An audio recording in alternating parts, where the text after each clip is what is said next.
Good morning, students.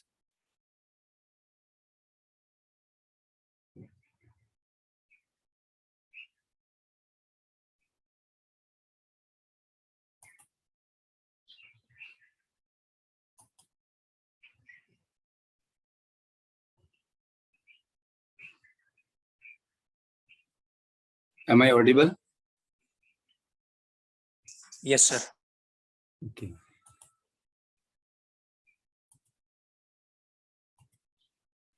So we were doing passive, the different motions of loom with the help of passage of warp on loom, and for which we have taken several diagrams. A very simple diagram we have taken also in previous lectures, and this diagram also we have taken along with the arrangement of the loom shafts.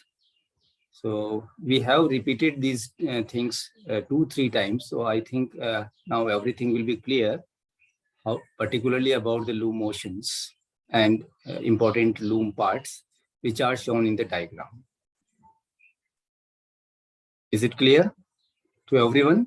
Or you have any confusion or any query related with basic motions of loom, different parts which we have covered in this diagram, and the passage of the warp on the loom, and how the fabric is formed?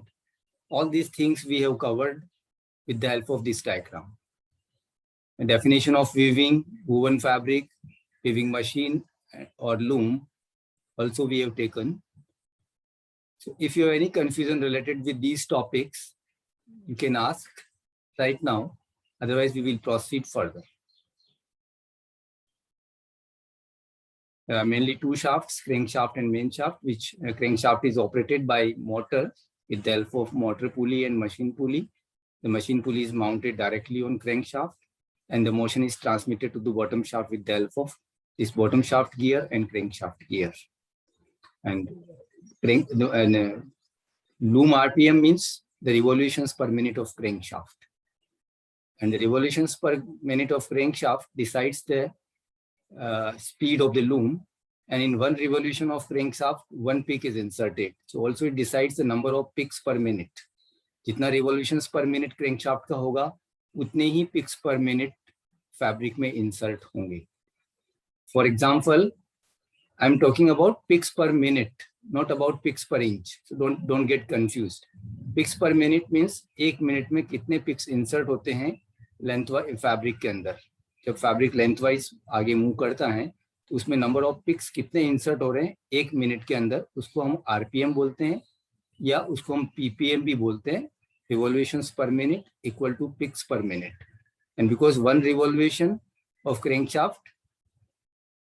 means one revolution of machine means one pick is inserted, so RPM is equal to PPM. And bottom shaft is connected with the crankshaft by a gear which is having double teeth as compared to this crankshaft gear.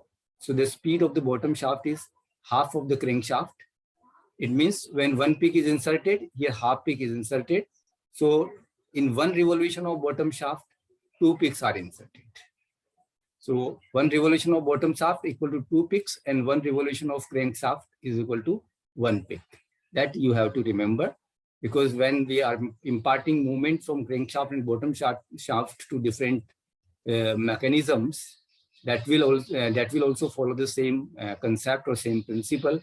कि यहाँ पर जब हम इससे motion transmit कर रहे हैं तो वो टू पिक्स पे वर्क करेगा, और यहाँ पर वो मोशन ट्रांसमिट कर रहे हैं तो हर पिक पे वो वर्क करेगा.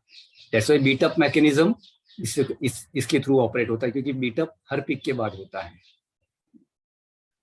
ठीक है. Like picking mechanism is mounted on bottom shaft, क्योंकि एक बार इधर से और एक बार उस साइड से जब पिकिंग होता है तो दो पिक का एक साथ ऑपरेशन होता है बॉटम शाफ्ट की हेल्प से. These are the very good examples to understand how the revolutions per minute of this and revolutions per minute of this are significant in case of motion of different mechanisms of loom.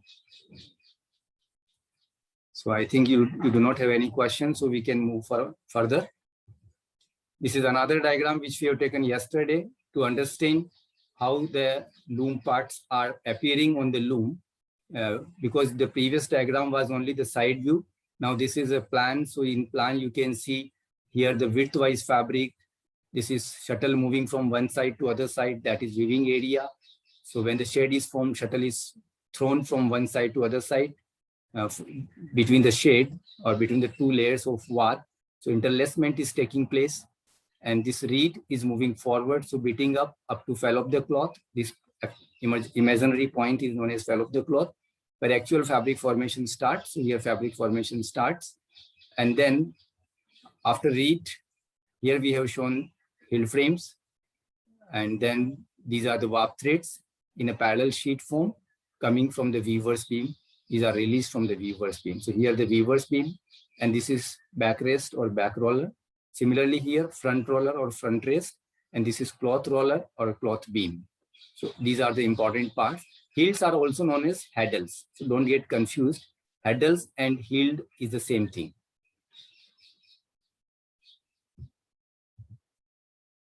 Another diagram indicating the loom, so that the maximum parts can be clear to you. That's why I'm taking support of different diagrams. And this also I explained earlier. This is cloth beam. This is front rest, which is guiding the cloth towards the cloth beam. And here we have a tack-up mechanism, which is giving motion to this tack-up roller and then cloth beam. Similarly, here we have shown reed, which is fixed in the upper part of the sleigh, and there is a bottom part of sleigh. So the bottom part of the reed is fixed in the bottom part of sleigh. There is a groove throughout the width of the loom, and at the top, it's a sleigh cap is there. So the reed is fixed in the sleigh cap at the upper side. This side also one shuttle box, another side one shuttle box. Shuttle box are the can be understood as home of the shuttle. जब shuttle move नहीं कर रही है और जब rest period होता है, इसका dwell period होता है, at that time this is resting either into this shuttle box or into this shuttle box. And the shuttle is shown here. So it is a waft carrier, and the waft package, which is known as pern, that is mounted inside this shuttle. So when shuttle is traveling, the waft package is traveling and laying behind one peak of the waft. Then here we have indicated the heel frames, which are operated by some shedding mechanism, which is indicated here. And this is picking mechanism, which is operating there, which is inserting there, which is giving motion to the shuttle to move from one side to other side. So both sides you can see these are the picking mechanism. This is shedding mechanism. And this sleigh is a last part of beating up mechanism, which is mounted, which is not shown in this diagram because it is mounted below the loom. And your back beam is at the back side. This weaver's beam is at the back side. Back rest is at the back side, which is not shown in this diagram. Only the front parts are shown. Here the tack-up mechanism is mounted, which is having number of wheels or number of gears, which are imparting movement to the tack-up roller. And with the help of tack-up roller, motion is imparted to the cloth roller. So these are important parts. And I'm trying to show you in different, with the help of different diagrams so that it can be more clear. So this is a big roller. So the image may be clear to you about the cloth beam or cloth roller. And here when the fabric, where the fabric starts, actual formation starts, we have temples at this side and at this side, which are holding the fabric so that it can remain straight or it can remain stretched. It cannot contract widthwise. This is another diagram of loom, just to make it clear. Another type of loom is indicated, which is a Simco loom, which we have in our lab also. So here you can see this cloth beam is indicated here, on which the fabric is wound. This is just underneath this, there is a front rest, and here it is the sleigh and your reed. This is shuttle box, and at this side also shuttle box. This is tack-up mechanism. And here these are the heel frames, which are operated with the help of these top rollers. And mechanism is mounted at the bottom of the loom, which is not visible in the diagram. And this particular loom is the shedding mechanism, which is used is tappet shedding mechanism. These are also termed as tappet looms. In tappet shedding mechanism, we are using top rollers and then some other parts, tappets at the bottom of the loom, which we will see later on when we will study the tappet shedding mechanism.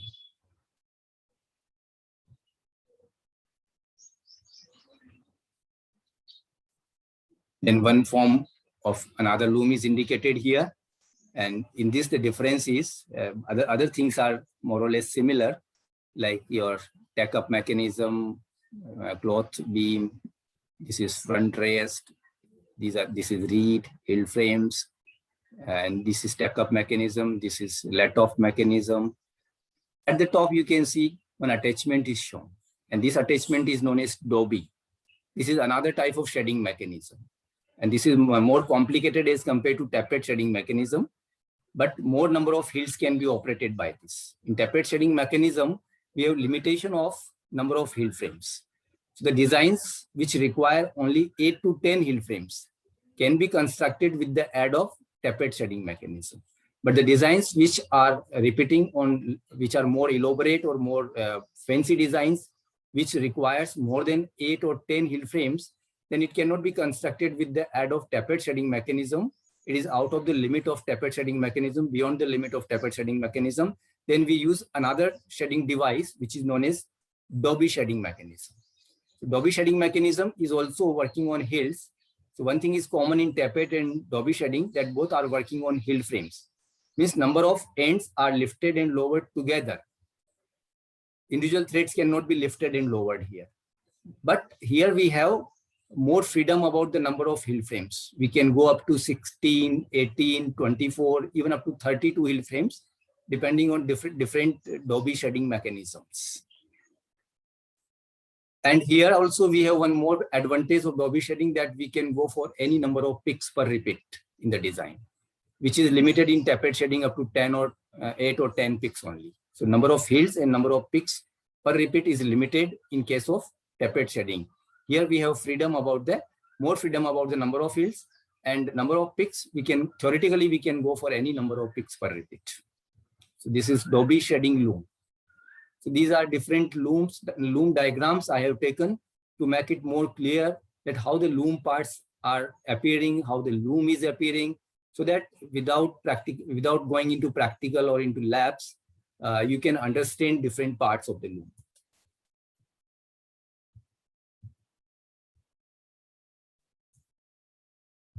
Now we are taking general terms or important parts of loom here.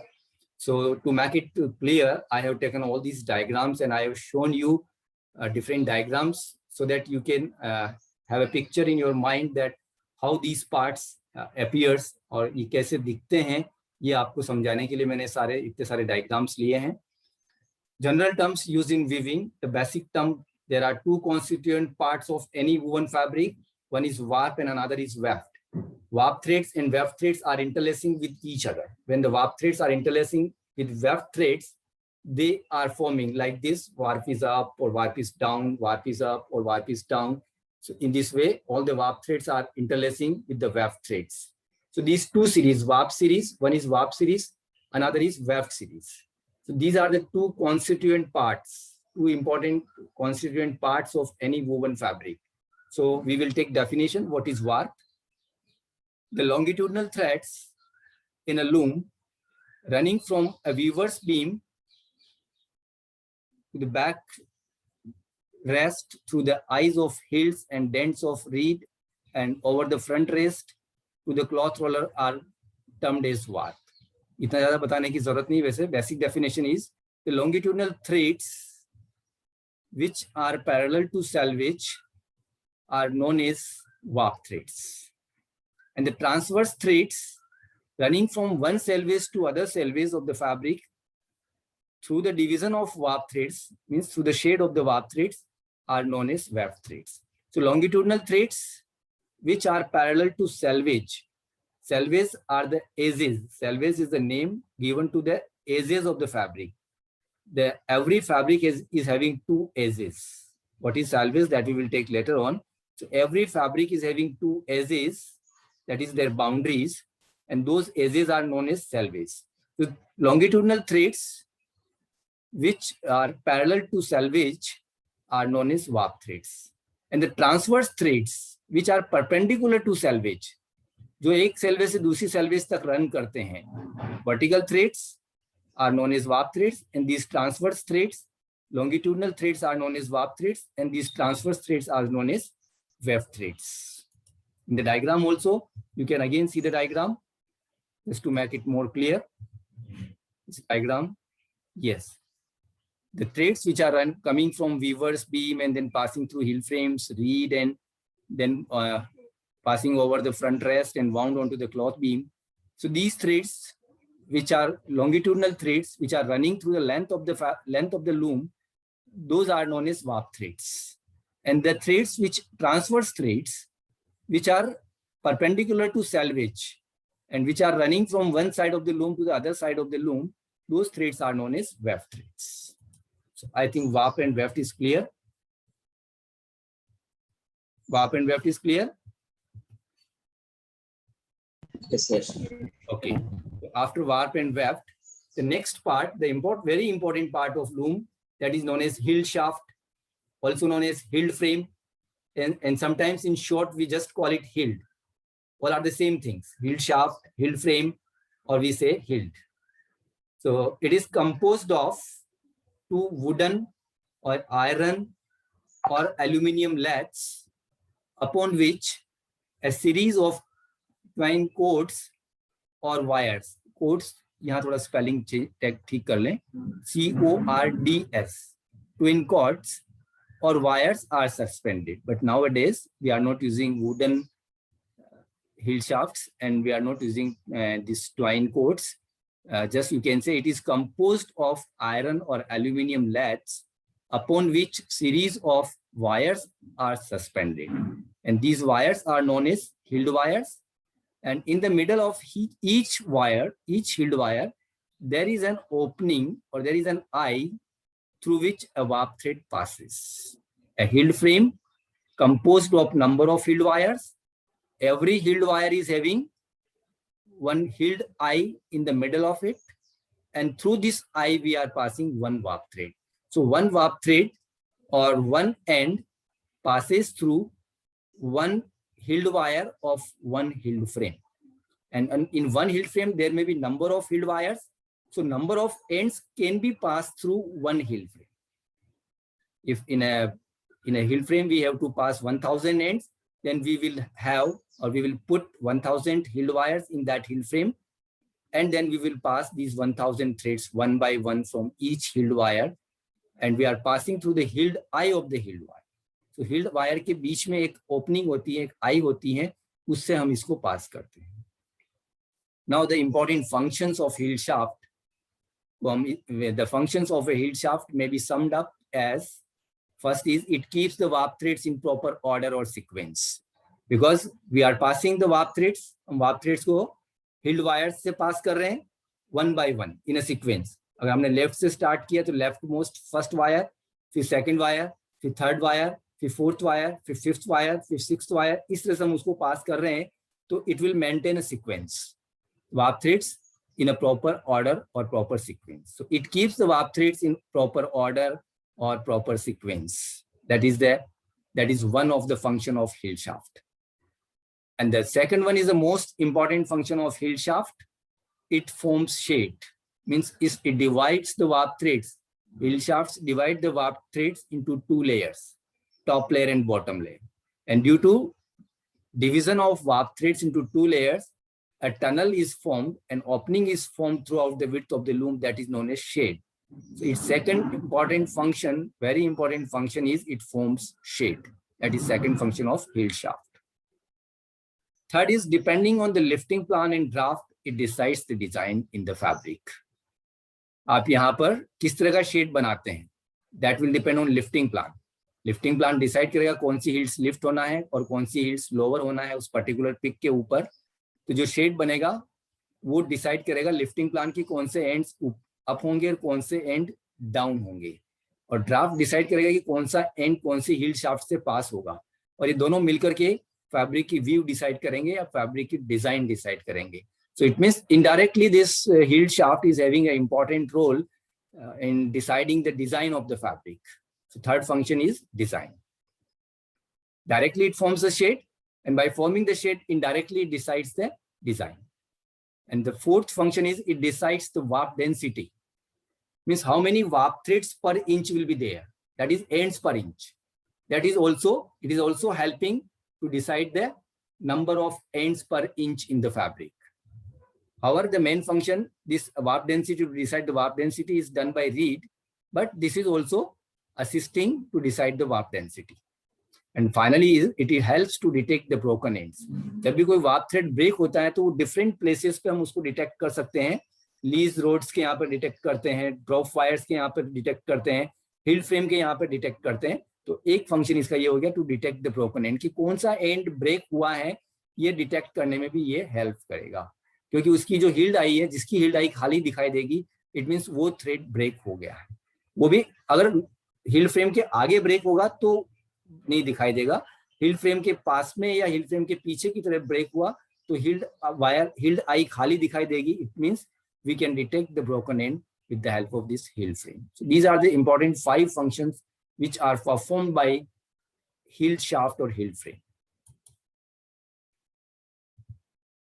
In this way, this is the diagram showing the hill frame separately. So it's a wooden or metal frame at both at the top and at the bottom. And here these wires are suspended. And the wires can be added or can be reduced. हम इस wires को डाल सकते हैं इसके अंदर और wires कम भी कर सकते हैं. These wires are not fixed. In the center you can see the opening is there. In each hill wire, her hill wire के सेंटर के अंदर आप देखेंगे मिडल लाइन है, वहां पर हिल एक ओपनिंग है, इसको हम हिल डाई बोलते हैं. तो जैसे फर्स्ट एंड इससे पास कर दिया, फिर कोई नेक्स्ट एंड वापस इसी हिल फ्रेम से पास होना तो सेकंड से पास होगा, फिर नेक्स्ट कोई एंड वापस इसी हिल फ्रेम से पास होना तो इससे पास होगा. In this way the number of ends which are passing through heald frame, accordingly we are taking number of hill wires, and then one end of warp thread will pass through one hilled eye of one hilled wire of one hill frame. Then another important part of loom is known as reed. Reed is a comb like structure which is fixed in a sleigh with a reed cap. जैसा मैंने आपको diagram में बताया था, नीचे की तरफ slay के अंदर ग्रू होता है और ऊपर की तरफ रीड कैप या स्ले कैप होती है. तो जो रीड है इन दोनों के बीच में फिक्स होती है स्ले के ऊपर. And the open space between two wires is termed as dent. दो कॉम्स या दो वायर्स के बीच में जो ओपन स्पेस होता है, दो वायर के बीच में जो गैप होता है, उसको हम डेंट बोलते हैं, DENT, dent. And reed is specified by this dents per inch or dents per 2 inch that we will take later on. Now the function of reed are, first it keeps the warp threads in their respective position. यानी कि ये भी उनको sequence में या उनको उसकी respective position में रखने का काम करती हैं. क्योंकि एंड्स जो हैं फर्स्ट वायर से, फिर सेकंड वायर से, फिर थर्ड वायर से, फिर फोर्थ वायर से पास हो रहे हैं, तो जो एंड्स फर्स्ट से सेकंड से पास हो रहे हैं तो वो उनको उसी पोजीशन में रखने में मदद करती हैं. It acts as a guide of the shuttle to pass from one shuttle box to another. ये शटल के लिए एक गाइड का काम करती है, क्योंकि शटल एक साइड से दूसरी साइड थ्रो हो रही है, फिर दूसरी साइड से वापस फर्स्ट साइड में आ रही है. तो जो बैक की तरफ शटल को जो गाइड का काम करती है वो रीड काम करती है. रीड के पैरेलल ये शटल मूव करती है. It is guiding the shuttle from the back side. And bottom side में जो स्ले का ऊपर वाला पार्ट है, जिसको स्ले रेस्ट बोलते हैं, वो जो नीचे की तरफ है वो उसको गाइड कर रहा है, साइड में रीड गाइड कर रही है. Then shuttle moves in a straight line. And the most important function, that is third function of reed, is it beats up the last pick of weft to the fall of the cloth. ये इसका main function है कि last inserted pick को fall of the cloth तक beat up करना. The fourth important function as far as fabric parameters are concerned, the density of the combs of the reed. Combs means dents. So dense wires. Combs means wires, और दो wires के बीच में जो gap है वो dent है.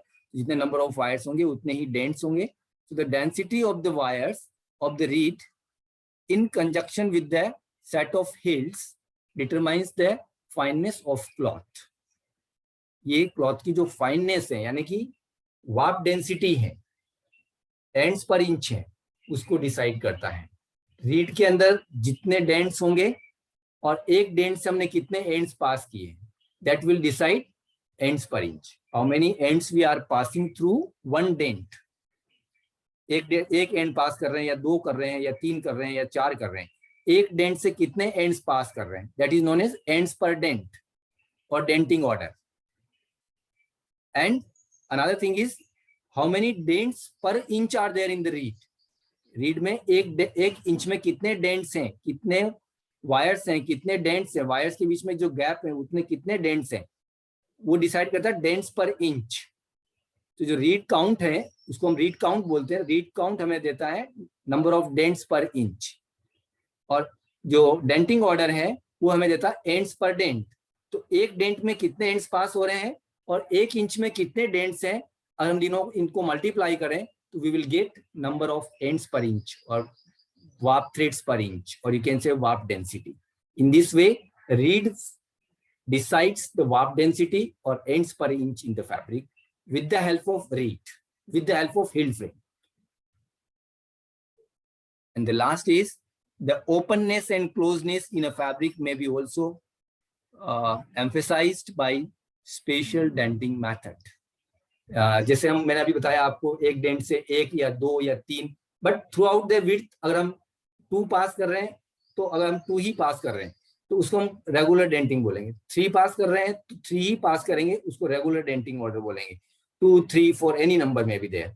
But कभी कभी हम क्या करते हैं, to emphasize some special effects in the fabric, to give some special effect in the fabric, हम ओपननेस और क्लोजनेस को एक ही फैब्रिक में कम ज्यादा कर सकते हैं. यानी कि पर्टिकुलर एक पोर्शन में फैब्रिक में कम थ्रेड्स होंगे और अगेन दूसरे पोर्शन में ज्यादा होंगे. मीन्स डेंटिंग ऑर्डर चेंज करके, एंड्स पर डेंट चेंज करके हम ओपननेस और closeness of the fabric can be changed and we can impart special effects in the fabric. These are the important 5 functions of reed. And reed is shown here along with the heel shaft that already we have taken. Reed is like this. It is not having any opening or any eye between at the wire. Here it is having lesser width, lesser height as compared to heel frame. And another thing is height is lesser but width is same.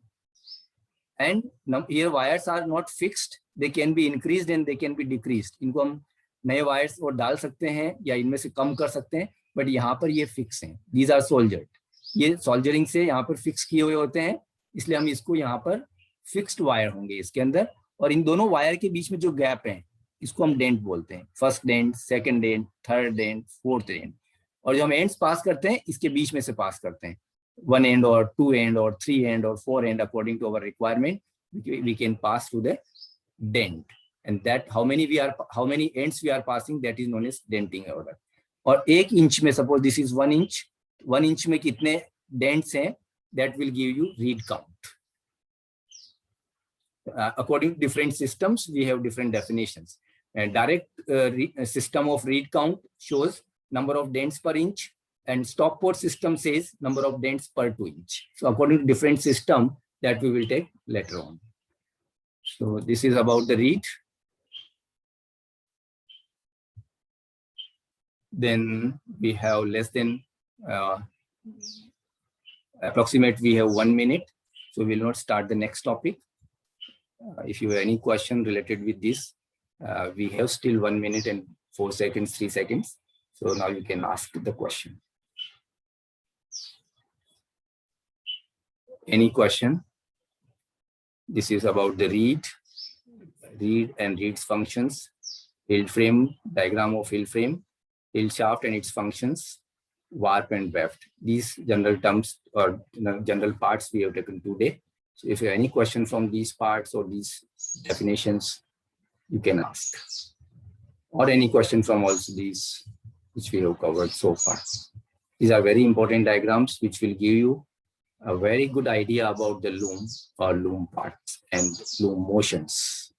And that is very important topic for you because your second unit and third unit, some part of third unit is covered only with these topics: shedding mechanism, picking mechanism, bait up mechanism, tack up and let off, which we will study in detail about the object and working of all these mechanisms.